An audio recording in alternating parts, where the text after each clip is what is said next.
How are you? I am spending the day here in Hollywood. I've got 24 hours, a bit more than that maybe, before I leave the US and head back home to Australia. So we are spending our time consolidating all the learnings, all the meetings, all the conversations that I've had while I've been here in the States, and really trying to drill down on the messages that I'm taking home with me. Interestingly enough, we're doing that by, hanging around the hotel, hanging around the pool, just really not making life hard at all for this final 24, 36 hours that we've got here in the US. So I wanted to share with you an interesting concept that came from an interesting place, actually. Yesterday, when I was on the flight from New York here to LA, so it's a 6-hour flight from New York to LA, and to arrive in LA, so LA is about 3 hours time difference from New York, so it's about 4:45 here in LA, and I think that makes it about 7:45 in New York. So it already starts screwing with you, really starts screwing with your time frames, right? On the flight, entertainment, fantastic, movies. So I wanted to share with you a message that I got from two documentaries that I watched. I watched some movies. I also watched some documentaries while I was on the flight. And sorry, I'm just sharing while I'm talking. And the key message, hope you can hear me okay. Chris, let me know. I can see that you're there, so let me know if the sound's okay, because it's very loud in here. I do have my pods on, so hopefully you can hear me okay. The key message is to act as if whatever it is that you're planning for, hoping for, plotting, scheming, dreaming of, thank you, Wendy, act as if it is already so. Now, what do I mean by this? So, really interesting. So I watched part of a documentary about David Bowie. Those of you who know me well know David Bowie is an honorary member of our family. We're all obsessed with him. And there was a documentary about his very early days. So I actually got some albums of his from the 60s because I actually really enjoy his really early music before he was David Bowie. He was still, he was still going around as David Jones back then. And he had so many what we might consider failures. He had so many bands that didn't work out. He had so many, he auditioned, he and his band at the time auditioned to be on the BBC, and they were knocked back, and the letter of rejection that they got was just, for most human beings, would have been absolutely earth-shatteringly bad. It described him as having no personality. It described him as being unable to sing, as being tone deaf and singing out of tune, as a pleasant nothing. Now, I don't know about you, but I would find it really, really tough to pick up and keep going after getting a message like that, a rejection letter like that. Now, as you know, I used to be an actor, and you do, as a performing artist, you do get a lot of rejections. In fact, 95% of your work is being told no and getting up and moving on anyway. But I tell you what, that letter from the BBC would have cut to the quick. I don't know how he just glossed past that. But what he did was, he acted as if he was the rock star that he became. He acted as if he was the superstar that he was to become. So he never, that we know of, let those knockbacks, those setbacks, those, in inverted commas, failures hold him back. He moved forward. He kept moving forward. He kept looking to the vision that he had and kept going after it and shifting and changing. So David Bowie is known as being a chameleon. He's shifting and changing his personalities and his characteristics. But it wasn't just his outer chameleonness, it was also his inner chameleonness. Like, he was able to shift like a shapeshifter and bend and move around and between the cracks of rejections and people not getting him. And I think for entrepreneurs and business owners, this is such an important point. Not everyone's going to get what you're trying to do. You know that I've had my moments of people not getting what I'm trying to achieve. People aren't always going to get you. that's okay. They're not your intended audience. What you need to do is merge around and shift around and wriggle in between the cracks and get through to the people who are after your message and who are interested in what you've got to do or say or sell or promote or whatever it is that you do as an entrepreneur. And this is the thing, act as if your audience is right there listening to you. Act as if the thing that you're wanting to promote and build and grow and develop is already on its way. Act as if that, absorb that this is already happening feeling. Now, the second message that I got from my documentary viewing on the flight yesterday between New York and LA was from a documentary on Joan Jett. Now, Joan Jett, as you know, very famous, very hardcore female rock artist. I loved her as a young girl. I loved Joan Jett. And as I grew older, I actually discovered her backwards. So I discovered her in the 80s, and then I discovered the Runaways. And my God, the Runaways, all of that punk rock, really hardcore women doing rock and roll when everybody was telling them not to. Now, they told a really interesting story in this documentary. In their early days as the Runaways, Joan Jett and all the girls in that band tell these interesting stories about the initial reaction to them as an all-girl rock band was, oh, how cute, how sweet, how lovely. And then when they kept going and kept being hardcore, the language turned and became very nasty, very sexist, very trying to squash them down and keep them small. And what I find fascinating about the journey of Joan Jett, both with the Runaways and beyond, was that she developed an attitude which was one of assurance, self-assurance. Now, she had her moments where she wobbled, and especially when the Runaways sort of fell apart and she ended up leaving. She went through a very dark time. But she believed in her music and in her message of empowering women in rock and roll so much that she developed this attitude of, fuck the world, we will do it, and we'll do it anyway, and it will happen. And she acted as if it was so. So, way before people were selling albums at live shows, she was selling albums that they had produced themselves out of the boot of their car at her live shows. Now, she'd been a massive star with the Runaways, but once she became Joan Jett on her own, it was a big fight to get recognition and acceptance. But she just made the decision with her promotions team and her management team and her band members. They just made the decision, we're going to act as if this is so. We're going to act as if we are the biggest rock stars in the world, and we will sell albums out of the back of our car if we have to. She made the decision to move from LA to New York because there were more towns. There's a radius of cities around New York that she could perform at and get to with ease without having any money if she was in New York, because in LA there's greater distance between large centres.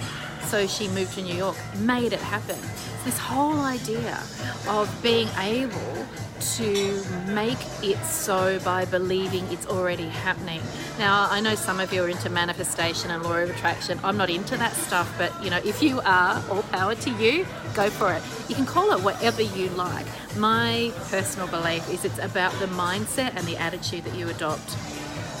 So this rock and roll attitude that Joan Jett had, there was an interview in the documentary with a woman whose name I've forgotten, Hannah somebody, I'm sure one of you will know who it is, from Bikini Kill. And she was talking about, it's her or another woman, anyway, they're talking about how influenced they were as young rock and roll artists themselves, young female rock and roll artists themselves, about just the influence that Joan Jett had on them.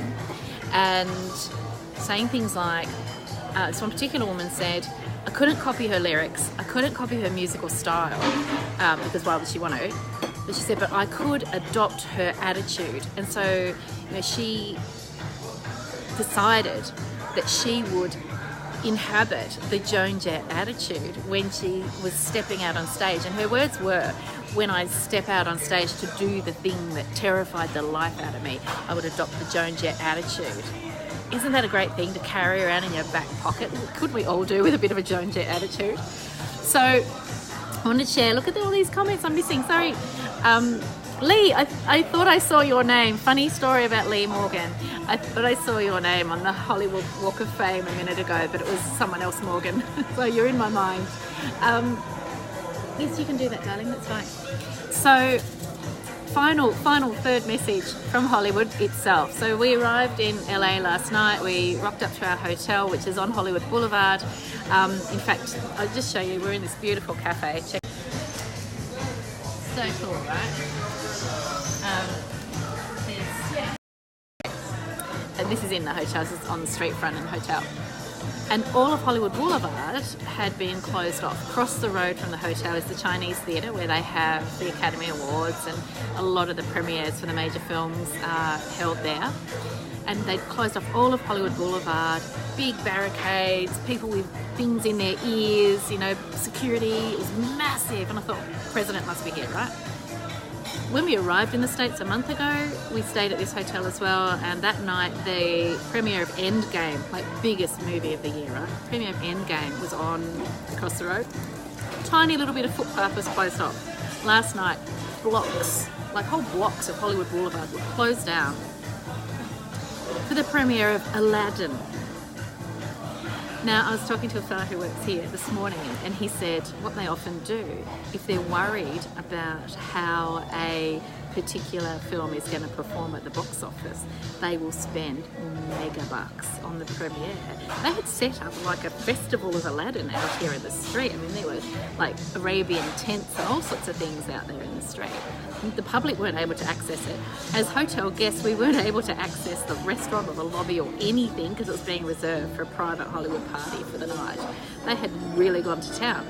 So again, this idea of we're worried this thing might not be big, let's turn it on its ear and make ourselves believe it's going to be massive by treating it as if it already is.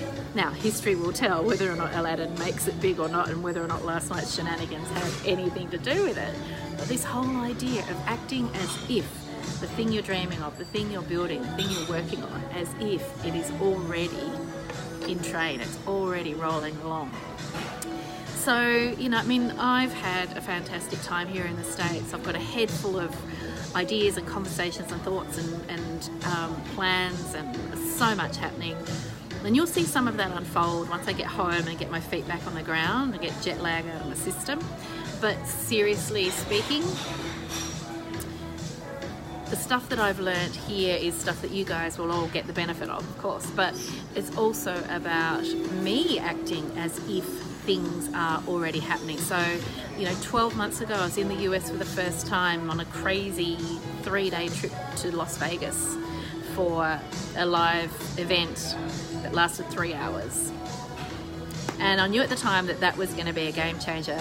Not just the event itself, but coming to America, meeting up with some friends that I had met through an online program with Mel Robbins, and I knew that that was a turning point. I knew that was a corner that I couldn't see around ahead of the time. You know, you can't see around corners until you get there. A lot of the friends I made 12 months ago are the people I'm now catching up with while I'm here in the States. So those friends are very special people, and we're all on a journey. Me having an agent in New York came out of a chain of events that led straight out of that trip 12 months ago. Me being here and having plans for the future that will, you know, enhance what I offer to all of my mentoring clients, all of you guys. That all comes out of making big decisions, making difficult decisions, and acting as if the goals that I've got in my mind are already happening. And of course, some of them are now. The wheels are starting to turn now. So I want you to really take away from this live stream that there's an important mindset benefit. If you can just start acting as if the things that you want in your life, the things that you're dreaming of, as if they are already starting to happen for you, adopt that Joan Jett attitude and rock on with that. I think what you'll find is that it's not quite like fake it till you make it. It's not like that at all. Put it a different way. If the thing you wish you were celebrating now, the thing you want to be celebrating in 12 months' time, if that thing was already with you now, how would you behave? what sort of decisions would you make? How would you act differently? How would you perform differently in your workspace? So when you start thinking like that, say, well, why don't I start acting like that now anyway? It's acting as if that thing has already happened. It'll draw that confidence out of you. It will draw those people around you or to you who are attracted by the you in the future who's got that thing, and you'll start attracting like-minded people to your side. And that's certainly what's happened for me over the past 12 months too. So I must say, I've got lots of comments here today, and I've not kept up with any of them because I haven't got my glasses on, as you can see. But I do want you to know that I really appreciate you being live with me. There's 7 of you here. And if you've got any questions, let me know. I'm also really keen, I'm trying so hard to read some of these comments. I will come back to the comments. What I really want you guys to know is that coming up, there's going to be a series of live coaching sessions. We're going to call them coaching sessions because they will be live sessions where I will interact with somebody who might be a creative entrepreneur, might be a business person, whoever, whatever.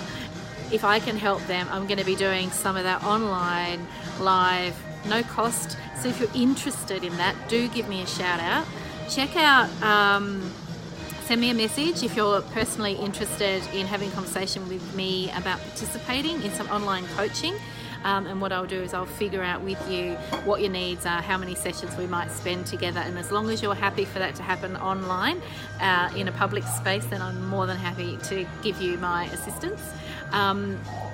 Obviously, if you're interested in private mentoring, you can check out my website, quietconfidence.com.au.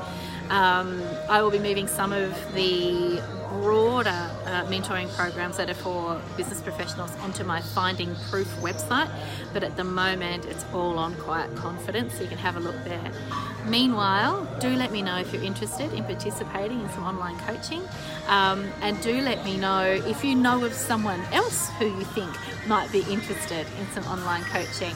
I've got a couple of people already that I'm about to commence conversations with, a couple of people that I've already started talking to about doing this. It's going to be super exciting. I'm super excited about it. And meanwhile, I'm going to enjoy my last day and a half here in the United States, and I will see you back on the other side of the world. Bye-bye for now.